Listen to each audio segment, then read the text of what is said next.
Good morning. Greetings, everybody. This is Sri Srinivasa, welcoming you all for yet another Itsdiff, which is It's Different News, Views, and Music Show. We are very interested, excited to welcome Professor Vish Krishnan to our studios today. And the topic, as you know, is COVID-19 Rebound, innovating our way forward for the pandemic. So this is part of our Itsdiff leadership series, as you have seen in the last 2 weeks. So we wanted to just share after our learnings and show that we care so that we just benefit the community. That's the main goal for Itsdiff. And this is Sri Srinivasa. And on the Memorial Day occasion, and we wanted to have your time spent with us and also to share this wonderful information and hear the great Professor Vish Krishnan. So I just wanted to read a little bit of introduction about Vish Krishnan here. So whichever part of the world you are, stay safe and maintain social distance. And we salute the medical professionals and those who are in the front line and serving the community, putting their life at risk. Not just the medical professionals only, but also the people who are in the supporting infrastructure and supporting organizations and processes. We salute all of them on this special day and occasion, and also for their dedication to the community. Now on Professor Vish Krishnan. Vish Krishnan holds the Jacobs Chair in Engineering and Management at the University of California and is a faculty affiliate at the Harvard Business School's Laboratory for Innovation Science. Dr. Krishnan holds a PhD from MIT and has co-authored some of the most excited articles on the topics of product management and growth strategy. He is an accomplished scholar and a 3-time winner of the Most Valuable Professor Award with substantial industry and entrepreneurial experience. Professor Krishnan's work with Dell Computer has been documented as a Harvard Business School case study, and he taught at a number of top universities, and he has been invited to the Wall Street Journal and Cisco CI forums. It's really a great pleasure to have us as part of Itsdiff, and I'm excited. His works, a lot of them, but I'll just read a few. On solution-driven growth, his works has been published in the MIT Sloan Management Review and applied in numerous multinational companies, including Zeiss, Caterpillar, and Sony. His work with 3M resulted in an appearance on the front page of the Wall Street Journal. That's just really awesome.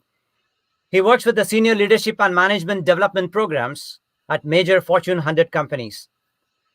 He also served in editorial positions at the top journals in management, including Management Science, in the areas of innovation and entrepreneurship and operations management. And one of the best things that I like, his quote, I just wanted to say it here. The innovator needs to understand the technology, its benefits, and most importantly, its maturity or readiness. So, without much ado, I'm going to invite Mr. Krishnan.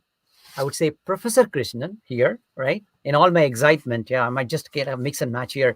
So we are going to talk about the innovation for resilience and how one enhances the other. And also the how do we get handle of the situation? What are our key learnings? How this epidemic started? Is it the very first time, or we have seen it before? I just wanted him to kind of unpack this for us. And also we are going to talk about the future of education, school, future of work, how the game itself is changing, and the future of travel and leisure and a lot of things. So I know you're all waiting eagerly. So once again, we welcome Professor Krishnan to our studios. Thank you, sir. Welcome. Thank you, Sri. With a pandemic handshake, as you know, our society has evolved the namaste, which is a heartfelt handshake without really touching. It's very appropriate for the times.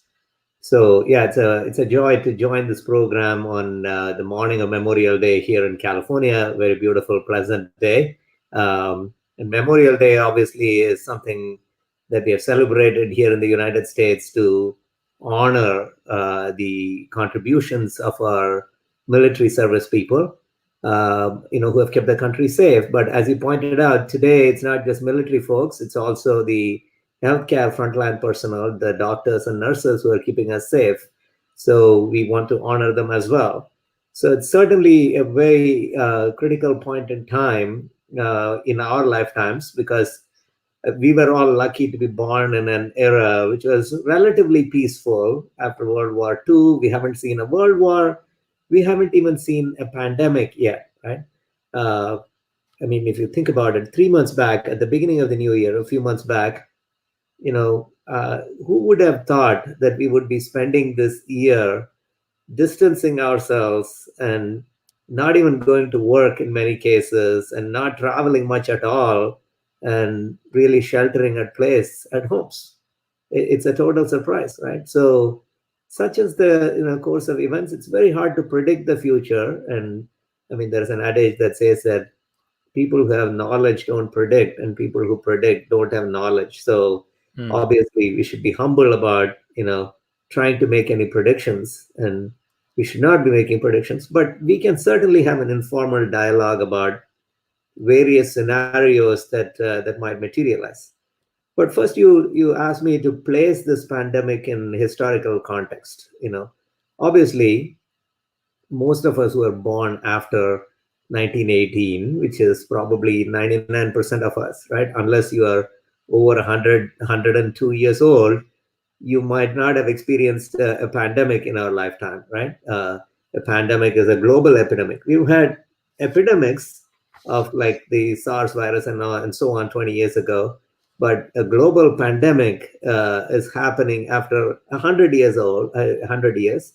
So the last one was the 1918 flu pandemic, sometimes called the Spanish flu, although it never really originated. It's not confirmed it originated in Spain. It's just that the news first emanated from Spain, and it's called the Spanish flu pandemic. But today, of course, it's very different. I mean, the Spanish flu pandemic, it's estimated 50 million people died, and hopefully we'll be nowhere close to that.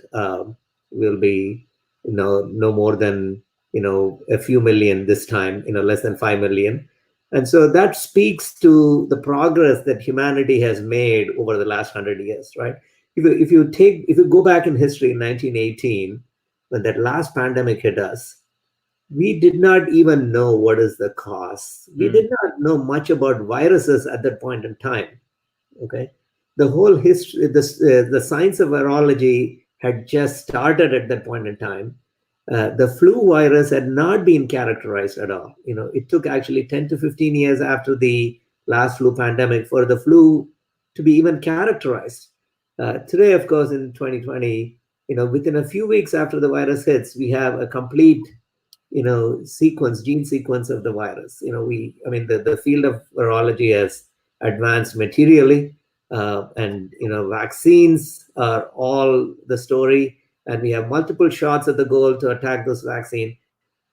So, we are in better shape, but at the same time, our expectations are also higher in 2020, right? We don't expect to die. And human lifespan has increased. A lot more of us are living into 100 plus, and, hopefully you and I will get to live that. And around the world, life expectancy is increasing. And so obviously, when the expectations are high, people expect more. And that's why, there is a lot of commotion around what's happening. And there's nothing to minimize that. It's very painful to see, nearly 100,000 deaths and climbing here in the United States. And now there is an outbreak in South America and other parts of the world, like India. It's still not fully under control. But certainly, we are hoping that we'll be able to bring, the knowledge and innovations to bear. And also, we know a lot more now, and we also hopefully know what we don't know. I mean, based on the past history, 1918, we didn't even know about viruses. And we look back and we say, okay, we didn't even know what we didn't know at that point in time, right?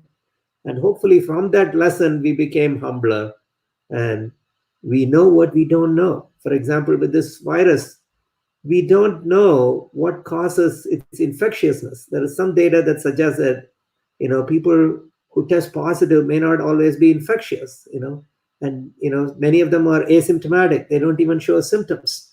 So there are various degrees of the virus, being hitting people. One is testing positive, and then are you symptomatic? Are you infectious? And then if you got the virus once, are you likely to get it again? Are there going to be mutations? How effective are vaccines going to be? How long will it take to get vaccines? So there is a lot of uncertainties. There is a lot of things we don't know. And from the past, I would hope that we are more enlightened to at least know what we don't know, and to also realize there are things that we don't know, right? The unknown unknowns, as they are called, right? Uh, Yeah. So I think you very rightly said about what we do not know. Is something. Yeah, we are exposed in this case. So the question here from all of our minds is, how do you gain the knowledge, and are you recommending, what are your recommendations? I mean, because whatever happened in the past, there's always say history repeats, so we will learn a lot of lessons from the historically, but everything is about data, collecting data, enough data, and then try to analyze the data, interpret the data, and things like that, which is one of the main mantra. So in this case, what are your recommendations to gain that knowledge right now with the given things that we have on hand, opportunity wise, right? What are the best thing to do here? well, we are lucky to be in a very connected environment, right? Like with the internet, we are able to quickly learn, from scientific journals. What is published in Lancet or New England Journal of Medicine or any of these top journals.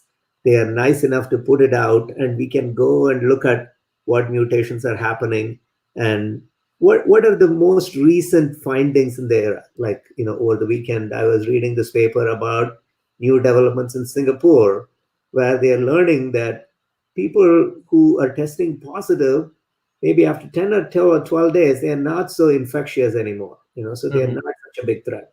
So it's not such a big deal about testing positive. Of course, if you have comorbidities, other diseases, that's personally harmful to a person. But in terms of their impact on society, in terms of their ability to propagate this virus, you know, it's not so worrisome because the infectiousness of this virus is diminishing. Hmm. So, due to the connected nature of this environment, I mean, it used to be that 100 years ago or 200 years ago, you have to be a part of that elite circle of scholars, who are the only ones who could even speak that language or read those journals or learn about what's happening. But today, anybody with an internet connection with a smartphone is able to go, and if you have the attention span, able to read the paper and understand what's going on and learn more about it. So this is just like what the Gutenberg press did 500 years ago, right? It liberated humanity. Now anybody could read the Bible, right?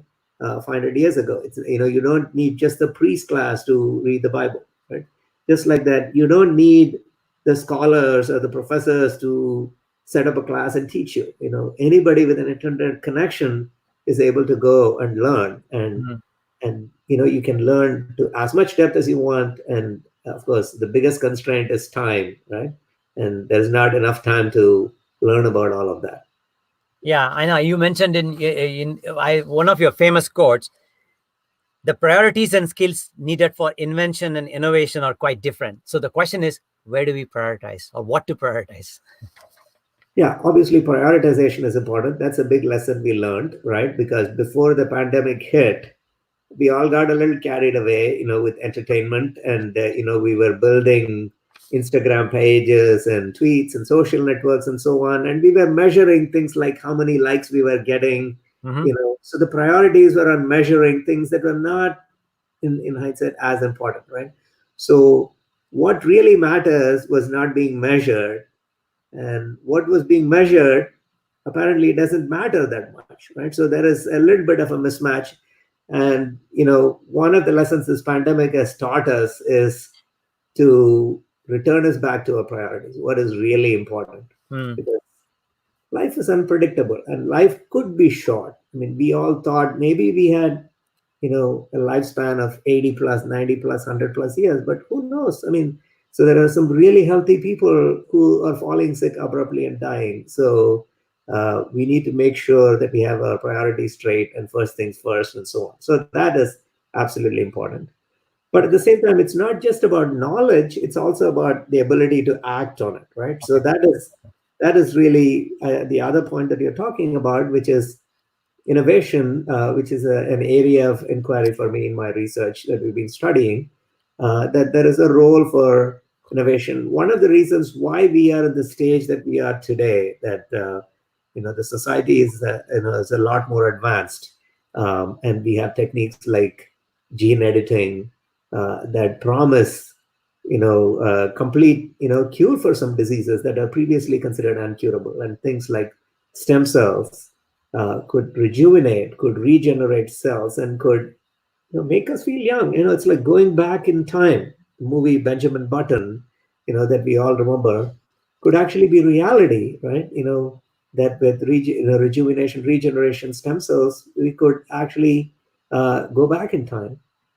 So all these new developments, and of course, are these inventions or innovations? So this is one thing oftentimes people confuse. They confuse uh, innovations with the adjacent concept invention. And we think of innovation being some blue sky, very sophisticated thing, but it doesn't have to be.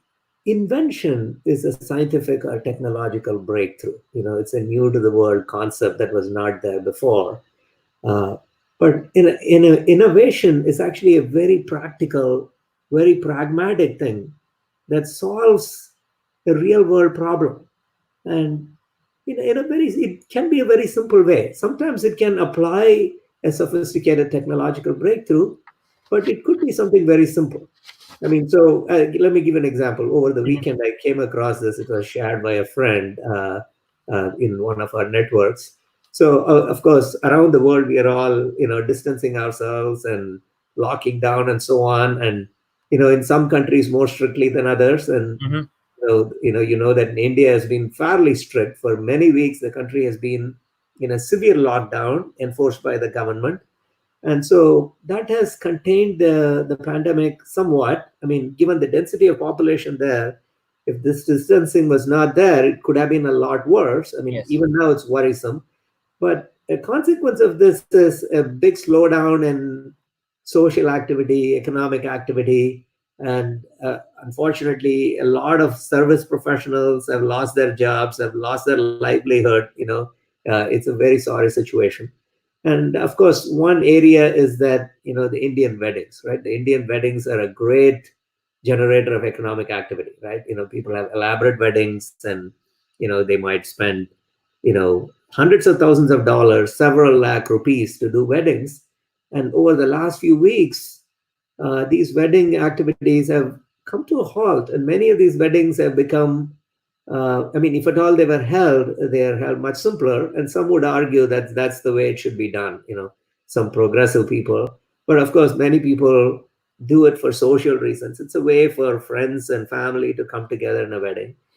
And over the weekend, I saw this offering from a wedding planner, a wedding caterer, who was putting together a package, a complete solution that included not just food and photos and videos, but also masks and N95 masks and temperature sensing, virus testing, distance temperature measurement using thermal imaging systems, all of this packaged together. So you don't have to worry about, how to be safe. So this wedding planning event company was going to put all of this together at a very reasonable price of Yeah. a couple of lakhs, Yeah. So that's a innovation. It's not a major invention, but it's a full solution. So again, talking about innovation being something practical, meeting an unmet need. Yes. Yeah. Sure. So I just wanted to interrupt there. Sorry about that. So you very rightly said. So there are lots of opportunities. I'm saying opportunities unlimited here to kind of exploit and explore in this context. So one thing that reminds me on innovation, I just read some of the meme or actually the real media stuff in Kerala in India. There was in 30 minutes you go to a photography shop, and then they take a picture of your face below your nose or from the nose down to the mouth, and then they print it on the mask. And then the mask is basically the mask, you can just put it on your face, then your profile is fully seen. You can talk like oh my god, that's awesome innovation there. It is so beautiful. That means, a lot of people are worried, oh my god, my profile is changing now because I'm all the time wearing a mask. Now you don't need to worry about. So that is fantastic. That's an opportunity. Right. I mean, India is chock full of these resource constrained innovations. Like necessity is the mother of invention, right? So people don't have a lot of money, so you better innovate, right? You are forced to innovate. I mean, so one of my famous examples in the classroom here, I talk about passport take photos in India, right? In the US, if you want to take a passport photo, you would go to a CVS, and to get 2 copies of the photo, they will charge you $10 or $12. Uh-huh.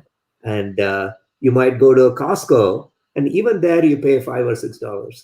But in India, you can go to a shop on the street, and these guys have a small shop in a very, very modest environment, and for 100 rupees, which is less than $2, they will give you 10 or 12 copies. And I've always been puzzled by that. How did they manage to do that for 100 rupees? This is 20% of Costco's cost. I mean, in the US, we think Costco is the cost leader, right? That's why they're called Costco. Uh-huh. In India, for 100 rupees, you can get 10 copies. How do they manage to do that, right? I mean, so that is an example of, necessity being the mother of invention and innovation, resource constrained innovation, sometimes called jugaad, but I don't like the word jugaad because jugaad involves some cutting corners. But you don't have to cut corners. You can give quality and at the same time, at a very reasonable price. So necessity is certainly the big driver. Resources can be a big driver of innovations and inventions. Yeah. If I may interrupt very quickly, I think that's a concept about bringing efficiency, right?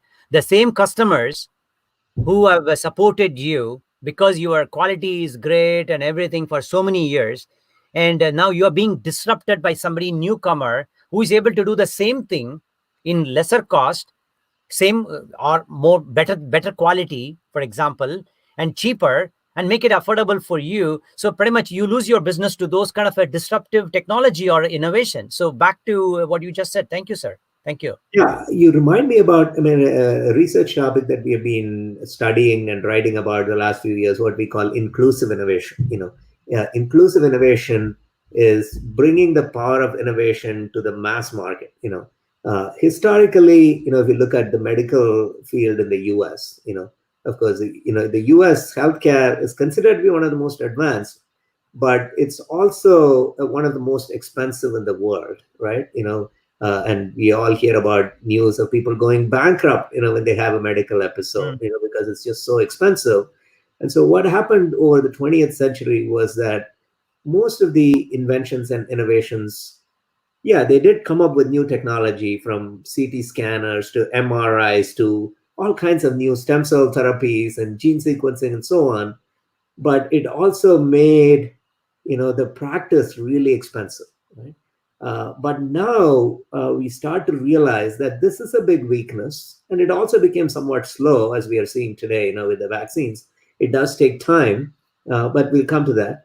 But inclusive innovation is the concept of, bringing the power of innovation, the benefit of innovation to the mass market, which doesn't have the same willingness or even the ability to pay for these innovations, right? So that's the idea here. And so we need to remember 2 things. One is innovation is not exactly the same as invention. Even many of my faculty colleagues often confuse that. They are mostly inventors. They are coming up with breakthroughs. They think they're innovators, but innovators are a lot more pragmatic people. They are applying these concepts, these solutions. Some of them are science and technology breakthroughs, but to the service of humanity in real time, in today's terms, to meet unmet needs. So that is one point. Innovation is not always an invention. Sometimes an invention immediately gets applied, like today, the mRNA-based vaccines to treat COVID. It's a new way, new approach to vaccines. The conventional vaccine technology as we have is what's called the vector-based vaccines, but that takes time. That takes a year or two. So there has been this hypothesis that using RNA, we can deliver vaccines much more quickly. We can develop and deliver vaccines much more quickly.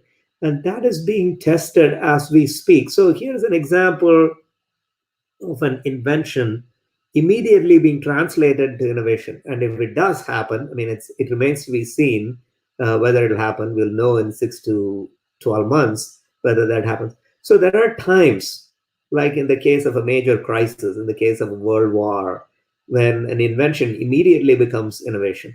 But most often, inventions take a lot of time. There is a lag, before they truly become innovation. That means it's applicable to the mass market. It is getting productized. It's becoming a solution. Very often, an innovation is something a lot more practical, a lot more pragmatic, that's immediately at the service of humanity. And so that's something to keep in mind. And the second point is innovations can be inclusive. They need not be inclusive. We don't prioritize that. They end up being not inclusive. But if we do put our priorities, because there is an awakening today that despite the advances of the last 100 years, we have not solved still many problems. I mean, the rising inequality in the world, right? There are many people in the world, who cannot afford even internet connections. Even in a place like the US, there are, thousands of, young children today in this era that do not have good internet connection.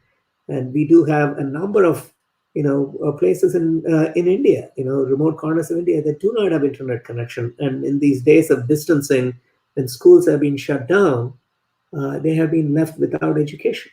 And that is a problem we need to solve. We need to bring fast but still very affordable internet connection. 5G needs to become inclusive. It cannot be expensive. And of course, companies have invested a lot of money. And now how do we create the incentives for them to do mass penetration? So this has been one of the topics of my research with my co-authors, doctoral students, faculty colleagues, this area of inclusive innovation. And I welcome, our audience to look at our webpage for papers on that. Yeah, definitely. Sure. In fact, we can also take questions in about 15 minutes. So please punch in your comments and questions for Professor Vish Krishnan. And as mentioned, it's really a great opportunity to have Professor Vish Krishnan with us, professor and chair at University of California, and affiliate professor, Harvard University Lab for Innovation Science.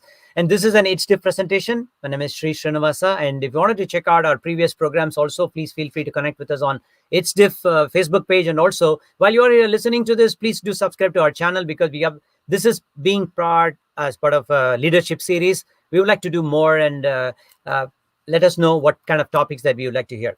So, Professor, I have a question here. So innovation, my reading of this from professors, I mean, I came out of the Harvard Business Analytics program very recently, and thanks to all great professors, Professor Kareem, Professor Krishnan, right, and Professor David Parkes, right, and Ian City. So the thing is, it's like look at your business model and operating model and try to see what kind of efficiency that you can bring in. So it's not necessarily new, but it's just the way you look at how to make it easier for having a customer satisfied, and make it easier for them to operate and work with you, integrate with you, and develop a stronger network, basically. So I think, would you like to double click on that, please? Thanks for all the insights that you've provided. Yeah, obviously, I mean, as you rightly point out, innovations can make our lives easier, more interesting. I mean, we all are, these days consumed with a lot of very entertaining stuff. So, let me put it this way: a world without innovation a future without innovation is like Indian food without flavor, without masala, or pizza without cheese, so there'll be something missing. So innovation does make the world interesting, but it can also solve some real problems like what we are seeing today. And it's a combination. It's not just bringing, science and technology, like in the case of the COVID virus. Obviously, our better understanding of the virus helps us develop vaccines and therapies to treat that.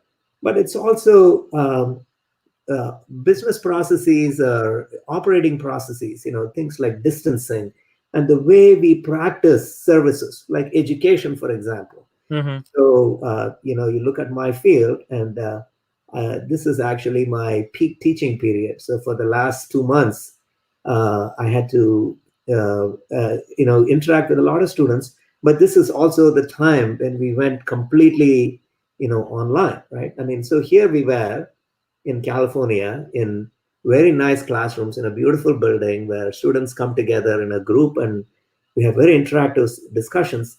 And suddenly we are told that all of that is off. We cannot meet physically, we cannot meet one on one, and you have to do it all completely online. And everybody is shell shocked, right? And, of course, universities, not just in the US, around the world, have done a phenomenal job of making this transition. But initially, they were all puzzled. But online education is something I've been interested in for the last several years. But because I see the power of this technology, and you have taken my Harvard course on lab to market, which is the Yes. breakthrough innovations, and so that itself gave me an experience of the power of this medium, that you can develop this online course, and millions of people from around the world can take it.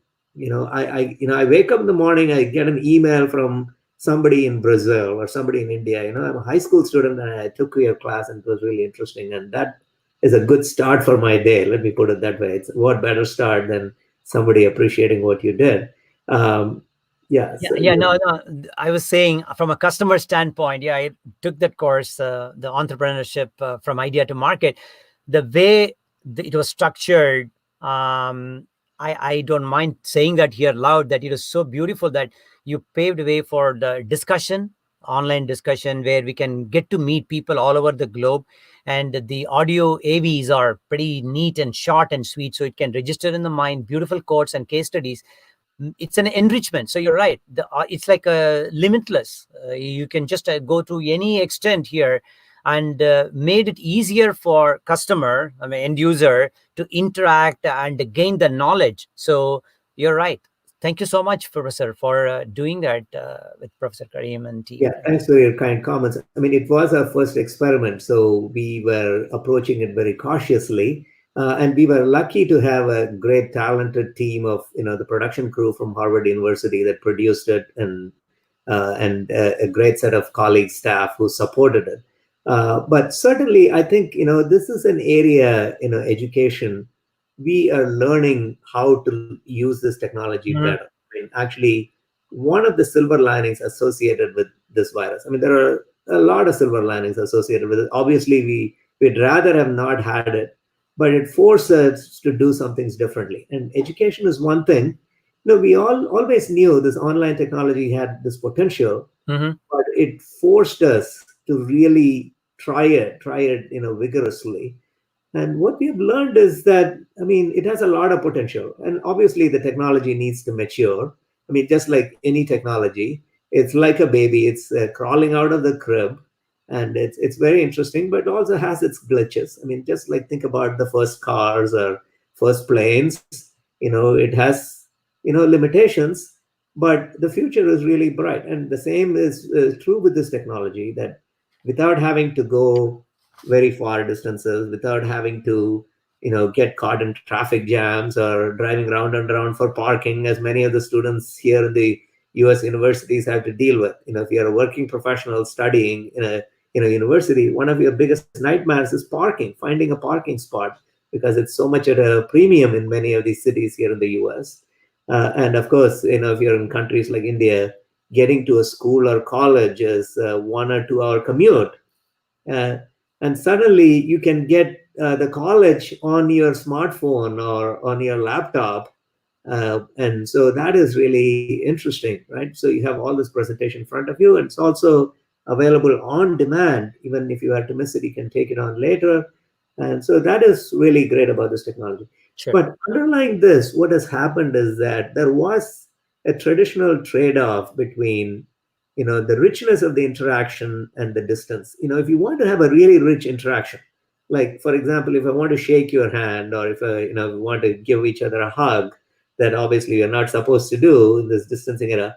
But if we have to do that, we have to be close together, right? So rich interactions, physical interactions, meant that the distance has to be very short. So the farther away you are, the less rich your interaction was, and that's why we all got closer together, and we built all these huge campuses and office buildings and so on.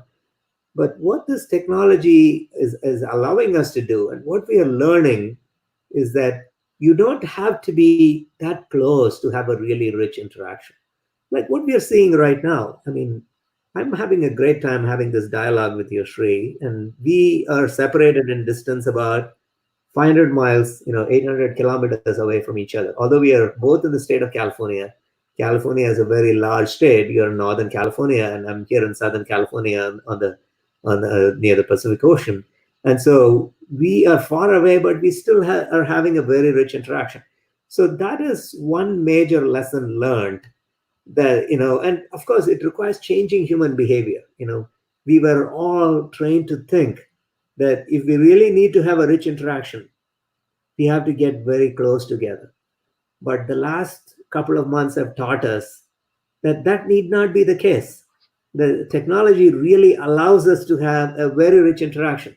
It is really more of a mindset shift, that we need to change our mindset, our way of thinking. We have to reframe that physical proximity is not always essential. And so that's a one major change that we have observed last month. I have two comments on that. Like I read somewhere, like you need the right mindset, you need the right skill sets, and the application, the tool sets. And then once when you get all this in a framework, you got to put this into practice. As you mentioned, Professor, earlier about the action that is being taken. Or we need to take on that. The concepts need not be just sitting out there as concepts. You need to operationalize the whole thing. So before I get to the question, there are some questions asked in the comments. So we will get to that. Dear listeners, please a little bit patient. Maybe 10 minutes, we'll get into your questions. You mentioned in our offline chat about the accepting the reality in terms of like, okay, this is what it is. We may go back to the old world. We may not go back to the old world. But now you look at this short term, right now, what can you do? But with a long-term focus in mind. And the example mentioned about the medical industry, the telehealth versus video consultation. I think, could you please unpack this for us? Oh, very much so. I mean, as we discussed a few minutes ago, the previous pandemics and the major advancements of the last century have shown us that, yeah, there are things that we know, but there is also a lot of things that we don't know. And we also need to realize there are many things we don't know that we don't know, right? So it gives us a new level of humility, right? And we have to operate within our limitations. I mean, about this virus, we don't know about whether we'll be able to develop a vaccine, or how long, most importantly, it'll take to develop a vaccine, and whether the virus will mutate, and the vaccines have to keep up with that.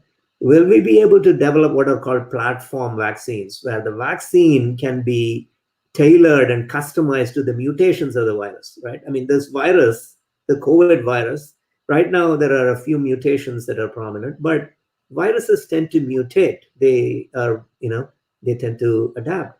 And, one of the problems with vaccines technologies are they are developed for a certain mutation of the virus, but the virus is a clever thing. It changes itself.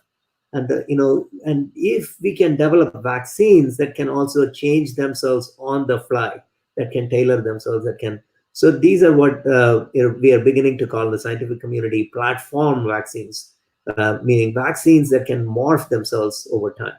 So that brings us actually to this larger, thing, that the the biomedical area, and I'm here in Southern California, San Diego, which is a big biomedical town. We are surrounded by a lot of biomedical research here. Biomedical field has made a lot of advances, but it's still a field compared to the software and information technology field. It's a lot more expensive and also slow. It's slow because it's dealing with human life, and it has to be done very carefully. As the joke goes, if something crashes here, we cannot hit Control Alt Delete, right? Like we can do in a software. In biomedical systems, we are building mission critical systems that are dealing with human life, so we have to be very careful. But at the same time, we can make improvements. So there is this thing, the biomedical area that's being called the E-Rooms law. I don't know if you've heard about what's called E-Rooms law. Of course, you might have heard of what's called Moore's law, right? Moore's law is very famous in the semiconductor and high technology field, which is the tendency for semiconductor-based products to get faster and cheaper every year, right? Almost the cost of a chip, getting half every year. This is what's called the Moore's law, coined by one of the Intel's co-founders, the company Intel's co-founders, Gordon Moore, back in the 1970s. And this is what the information technology field has benefited, right? So the cost of systems have been dropping, like cost of laptops, cost of cell phones has been dropping, all driven by, information technology, by Moore's law, right? On the other hand, if you think about the healthcare, the cost of healthcare is actually going in the opposite direction. It's increasing, right? Even if you take things like insulin injections for people who have diabetes, those costs have gone up dramatically. And there are a lot of people in this day and age who are dying because they can afford insulin injections. So this tendency for the healthcare cost to go up is the reverse of Moore's law. So if you reverse Moore, you get E-Room. It's like a mirror image now. E-Room law, which is somehow the biomedical field is operating in the direction opposite to information technology.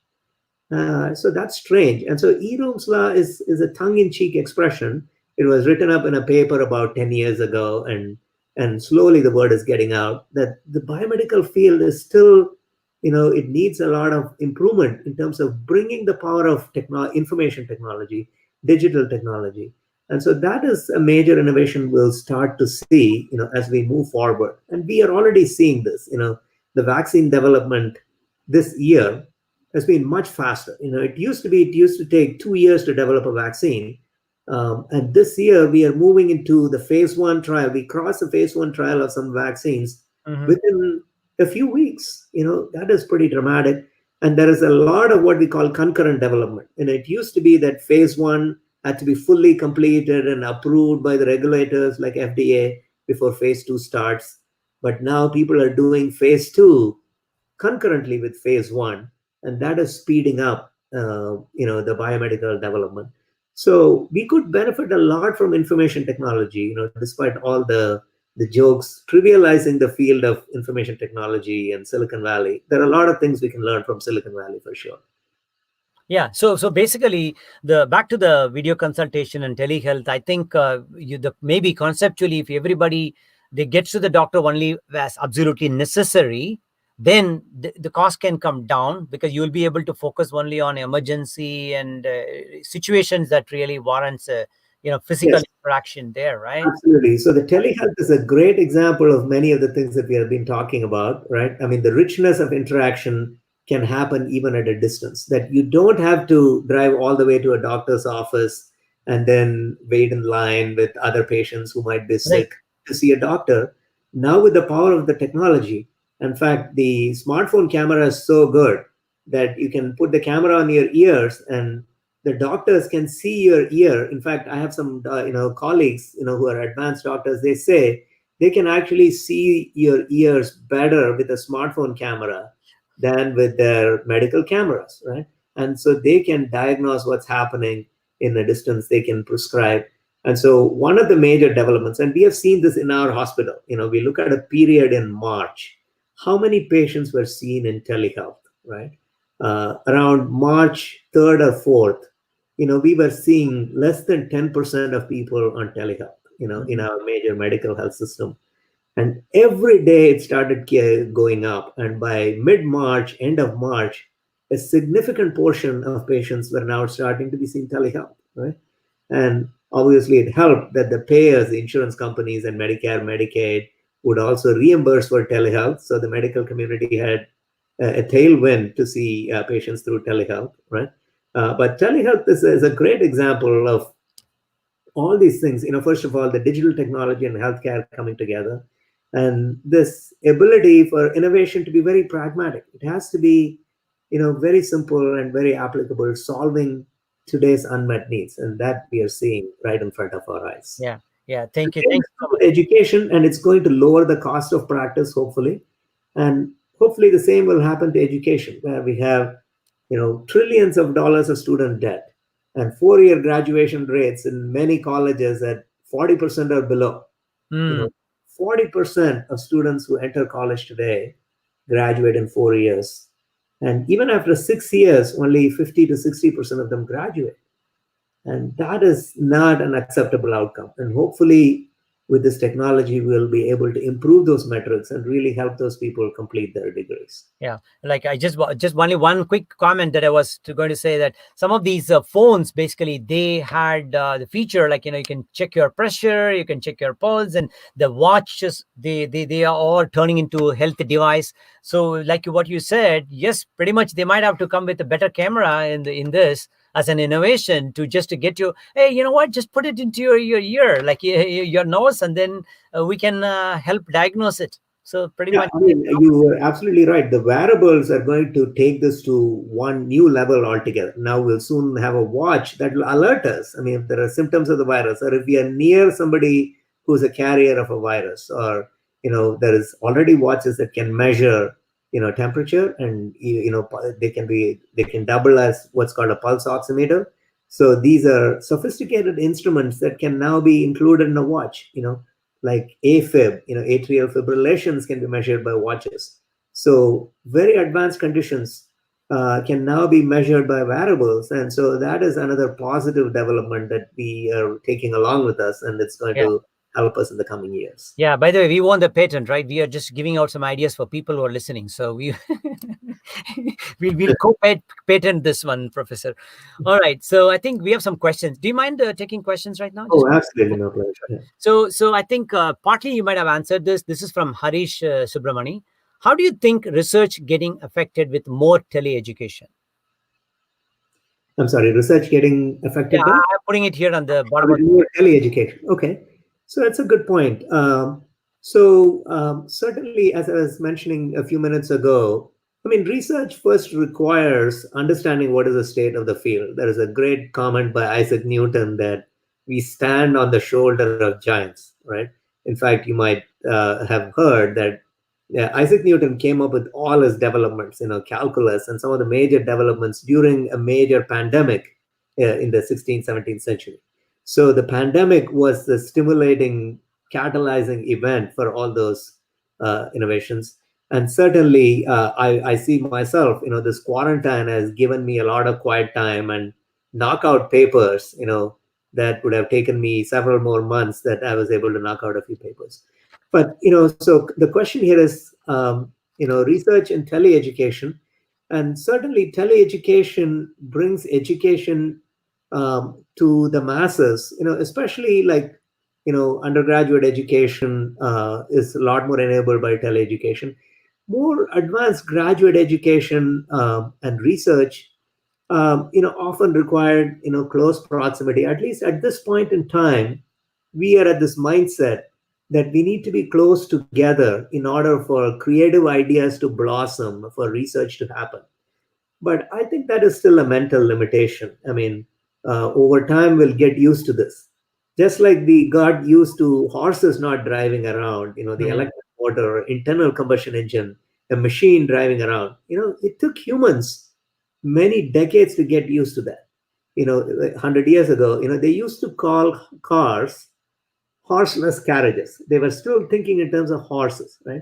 So just like that, for many, many years, we are still going to be thinking in terms of classrooms. Many of the metaphors we are using still borrow from the previous era when we were used to a lot of physical proximity. But I can tell you one thing: in the field of education, the field of health, in the field of business, the bar for physical proximity is rising. I mean, the next time you think about taking a business travel, I mean, you take your own work, you're going to be asking a lot of questions. Is this travel really worth it? You Yes. know, the bar for the travel is going to be much higher. It better be worth it. Gone are the days where we would take a 30-hour flight to Asia for a 3-hour client meeting or customer meeting, and then we'll come back. And we used to do that, Mhm. but no longer, right? I mean, even our executives in our companies are going to ask this question: is that really needed? Yes. Clients are going to ask the question: is that really needed? So the bar is going up. So that's certainly true with teleeducation as well, that it really lowers the bar for education. Anybody can get educated anywhere. And I think research is also going to get impacted. We can train many more researchers, many more people who are interested in research can come in. People can make transitions, in their careers. Some of us may have been interested in microbiology all along, and now it allows us to learn about that whole field. So teleeducation can help us develop a lot more researchers, but it does require a mindset shift for sure. Yeah, I think one I don't know, it's a quote or a statement. I keep referring to this like more than 2 years now. Geography is history right now. Is like the world is flat, right? As they say. So no longer everything is possible right now with the virtual concepts and technologies that is being used. So one thing I wanted to talk about, the famous now is a mantra for everybody: artificial intelligence. Then the better usage of data, better algorithms. So it's like, as I learned, right, there's you get the data, you gather the data, then you analyze the data, develop some algorithms on the data, and then that gives you some actionable items, some decisions to take, and then you just use your innovation, right, and then leverage that to see where to focus on, prioritize, and things like that. And then you develop a strengthened network, and then that generates more data. This is more like a vicious cycle, right? So now you also mentioned about the where to focus on, what data to collect, how to interpret. Could you touch on that? You also mentioned about the example here with the situation on hand. Certainly. I mean, we all have heard the popular saying these days that data is the oil of the 21st century, right? So it's a major lubricant. It's a very important thing for sure. But we also don't want to be carried away. That it's not just about data; it's also about insight. It's about wisdom. I mean, so you could be surrounded by a lot of useless data. Of course, we are all deluged with data. There is Twitter feeds, and there's Facebook posts and so on, and it's hard to keep up with all of this. I mean, the big problem these days is really figuring out where to prioritize and where to focus our attention on. And I think in this flu pandemic, this coronavirus pandemic, we learned that we need to prioritize, and we need to also remember that it's not just data. Data is a necessary condition but not a sufficient condition. That ultimately what is important is also, how do we use it, what are the insights we can get out of it, and creative thinking. Because in fact, when something becomes so abundant, its value is not so high. I mean, data is so abundant, right? And so really what is scarce is what becomes valuable, right? And so what is scarce is really the insights that can come out of the data, and the creativity with which we deploy those insights in coming up with new ideas and so on. So I think we would approach data with some caution. Certainly, it's a useful tool, like you said, tool sets and skill sets. Yeah, data is part of the tool set, and the analytics tools are all very important. But ultimately, we need to have the skill set to extract the insights from that data, you know, Mm. and be able to creatively use those insights, for the benefit of humanity. So that's the essential complement that we should not ignore. And envelop all of that with that mindset, the mindset that, you don't really need physical proximity. You can really do a lot of things if we are creative and, if we are innovative, so that, innovative and creative mindset, really brings all of this together. Yeah. And thank you so much. So recently, I wanted to get thoughts from you on that. Real estate and people are trying to reduce their current footprint because of a lot of expenses. Everybody's working remotely. Even Facebook, Mark Zuckerberg, the leader, he mentioned that it's going to change their landscape as well in terms of that. And of course, it doesn't come with just saying, okay, everybody's going to work from home. It's going to have with pay cut and other things. So it's a lot of, it's going to impact a lot of people. And in fact, one of the comment from our listener also, I think Girija from Muscat, she was talking about office building and even in Chennai, IT companies, there is a rent reduction. People are looking for things to reduce their expenses while they are trying to use that, leverage that time to stay in business, to scale their operations, to reduce their expenses and increase their efficiency. So, Yeah, certainly there is going to be some new equilibrium here, and with the distancing, of course, some of us will go back to offices for sure, but the amount of office space that we need may not be as much. I mean, especially if we get used to the benefit of this new technology and the new way of working, and so certainly, but at the same time, we're going to be spending our time somewhere, right? So we do need real estate. So, and obviously, we're all spending a lot more time at home. And so, residential real estate becomes valuable, right? And people would want to live in better homes. And maybe some of the commercial real estate will get converted into residential real estate. You're right. In some places, some parts of India, real estate is so expensive that most people cannot afford it. And hopefully, this conversion of commercial real estate to residential real estate will happen, and it'll make real estate more affordable, and more people can live their dreams of being able to own their homes, right?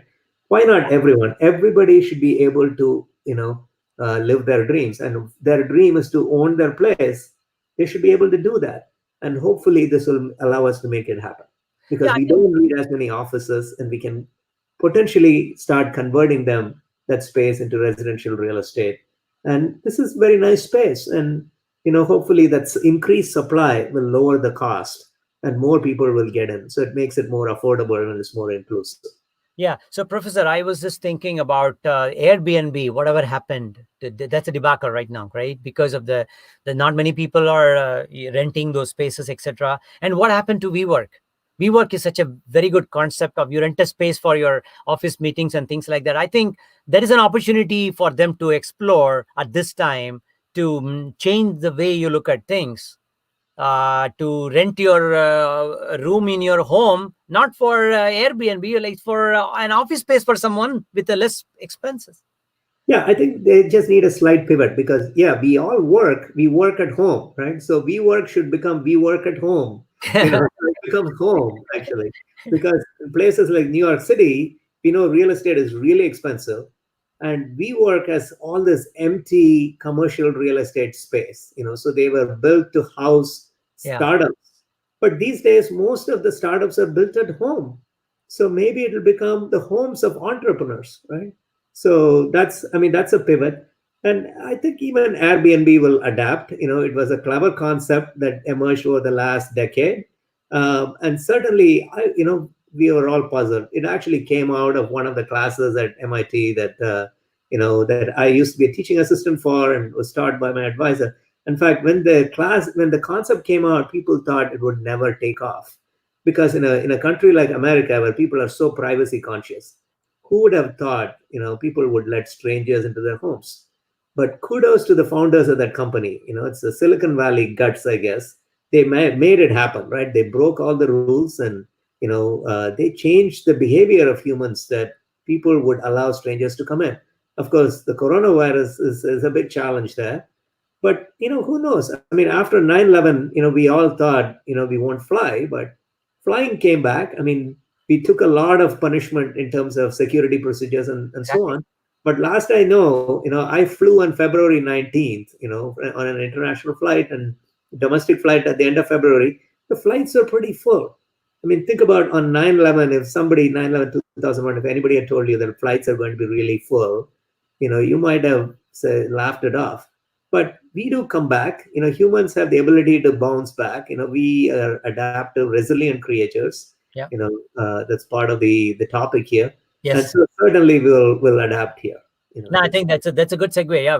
So basically, how to be resilient while solving the short-term problems, you need to keep your eye on the long-term perspective of whatever you do. You're sowing the seed. Like you taught us, there is a need, there is a seed. So obviously, you have so much of need right now that you need to see what is the seed that you can tap into. Is that right, Professor? Well, absolutely. I mean, first talk about resiliency. Humans have always survived, or any creature for that matter survives by adapting, by being resilient. That's for sure. That's part of Darwinian evolution. And we will evolve, we will adapt, we will be resilient. But the interesting thing is, all these innovations can really help us being resilient. Over the last 100 years, we put the innovations to the use of being efficient rather than resilient. Mm. And suddenly we are realizing that resilience is as important. I mean, as an example, what happened was we developed these long supply chains, things starting from China, some remote corner of China, and then making their way to a dollar store. And it is amazing that we could get all these things for $1 or $2, or I'm wearing the smartwatch that is like $60 and it has a 1 month battery life, and I don't have to charge it for, many, many weeks at a time. And that is a testament to the efficient supply chain that we have built over the last 50 years. Mm-hmm. But what the COVID crisis has taught us is it's not all about just efficiency. We also have to think about resiliency, Okay. So one thing that we would probably start seeing happening, that people would start paying a premium for sourcing stuff that are closer to us, that they can trust, especially things that we put in our body, like food, for example. We want to know where it grows. Maybe we might even start growing. There would be a lot more emphasis on growing vegetables in our own gardens, and so there's nothing closer than that. So that could be a shift. We'll see whether that happens in big force. All depends on if a really powerful vaccine is developed fairly quickly. Within a year, we could be back to normal and life would come back to normal. And we may completely forget what happened. But there is also a scenario that, the vaccine takes time, and especially for all the people on the planet, 6 to 7 billion people on the planet, producing all those vaccines is going to take 1 or 2 years. And this virus is a clever thing. It's going to mutate. And even the first vaccines that we're going to develop are for the first mutations that we had. And the virus is a shifting target. It's mutating. So it's a cat and mouse game that we're going to be playing with this virus. So all these are things that give us some caution as we move forward. And so we need to operate together. I mean, that is one of the things that's an unfortunate thing in 2020. Unlike the previous, pandemics where humanity came together, today we seem to be more polarized and we seem to be finger pointing, and we really need to be coming together. I mean, the scientific community is really coming together, sharing data. We wouldn't have been where we are right now if the scientists from China had not shared all the developments about the COVID virus right away, put it on the internet. And it allowed other people to develop tests, the WHO to develop tests, and now vaccine development is happening at a furious pace. But hopefully our leaders will also come together to handle not just this virus, but also other crises that we are facing, the climate crisis, the inequality crisis that we are facing. All these are important problems to solve as well. Sure. Dear viewers, listeners from whichever part of the globe you are, you're listening to It's Different presentation. It's Different news, views, and music show. This is part of a leadership series. This is Sri Srinivasa, and we have done quite a few leadership series in the past, and there's also one more program today at 6 p.m. Pacific Daylight Time on basically networking, job search, and how you can really enrich your current skills and leverage the networking in case if you are impacted with employment, or you are worried about, oh my God, what do I do right now? Is there anything that, what kind of mindset that should I have? So there is going to be a talk with my friend and mentor and guide coach, I would say, Prabhu. And also we are getting Jennifer Bangora. She's from 2HU. So there's going to be a special presentation from 6 to 7 today. So hopefully you'll all join us. And also check out our YouTube channel. Please do subscribe. There is lots of things there. Wanted to learn. I mean, my learning, we care and we share. That's pretty much is our mantra of Itsdiff. So, Professor, I know it's about 1 hour into. I couldn't even keep track of the time. It is very interesting conversation. What kind of mindset is required from when you talk about the rebound? You mentioned about the growth, creative. I know you kind of touched it on the resiliency side, but maybe what is the key takeaways from this conversation? So I think, it's a good point. Mindset can be a way to leave this. What is a mindset? That term itself may be new to some of us. Mindset is a way of looking at the world, way at which our perspective, the way we frame things. And as we were talking about so far, maybe over the last few decades, we had much more of an economic and efficiency mindset, and it's all about monetization, it's all about entertainment, social networking, and so on. But going forward, potentially, we need more of an adaptive and resilient mindset. There are going to be challenges. Things are not going to be as smooth as it has been for the last 30, 40 years. We have lived the last 30 years in humanity. Even the Cold War is over. It's a rather peaceful time period, except for a few things like 9/11. It's been a relatively peaceful period in history. But there is something called the Thucydides trap, which is historians talk about when a rising power like China challenges a dominant power like the US, there is going to be conflict. So there is potentially that big uncertainty. On top of that, we have the climate uncertainty in front of us, and the pandemic has shown us other things that we don't know. So the only way to march forward is to be open-minded, is to be adaptive, it's to be creative. It's about, bring it on. We'll handle it. It's that kind of, those of us from India know the Bhagavad Gita mindset. It talks about, do your duty. Don't think about the ultimate, fruits or consequences. So that's all we can do. There are things that we can control, but there are many other things that we cannot control, just like the serenity prayer. And we just need the serenity to handle that. But we do have to do our duty. We need to follow good practices, like distancing and, learn from what's happening. Every day there is something new to learn, and just put that to practice. Fantastic. And I like your quote from Gita. Do not have too much focus on your results. You just focus on the process that automatically will drive towards the results. So it's beautiful, nicely presented there. Thank you, Professor. Any final comments? It's been really a pleasure actually chatting with you. Any final comments from you that I missed? It's been my joy to join you and our audience here, global audience here on Itsdiff Live. Thanks for the wonderful job you're doing, and I look forward to participating in more of your shows, or consuming more of your shows in the future. Thank you.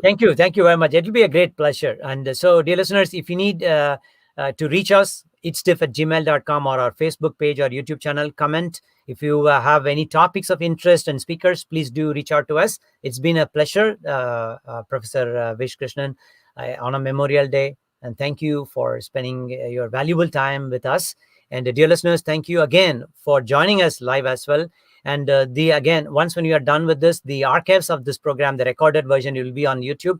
So you can always watch us and share it with friends. It has been a wonderful learning, learn from Professor Vish Krishnan. Thank you so much, and have a nice day. Thank you for making the Memorial Day memorable. Thank you. Thank you.